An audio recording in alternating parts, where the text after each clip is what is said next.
મિત્રો ફરી એકવાર તમારું નવા વિડીયામાં હો ઝાટકીન સ્વાગત છે ને હું તમને આજે એવી વનસ્પતિ બતાવું કે એનું નામ છે ભીંડી. અને ભીંડી પાછો ભીંડો નહીં હો, ભીંડી.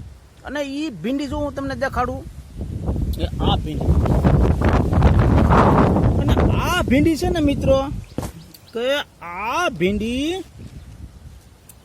જ્યારે આપણે ઓલો ગોળ બનાવે ને ખાવાનો, એ જ્યારે બનાવે ને શેરડીમાંથી ત્યારે શેરડીના હારોહારે આ ભીંડીને પણ ભાડા નાખે. શું કામ? કે ગોળમાં શિકાશ આવે એટલા માટે આ ભીંડીનો ઉપયોગ કરે. એ આ ભીંડી લાગે અસલ ભીંડા જવું પણ ભીંડાની વો ભીંડી.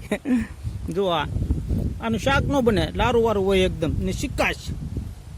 એ આ ભીંડી જોઈને મિત્રો આનું નામ કહેવાય ભીંડી.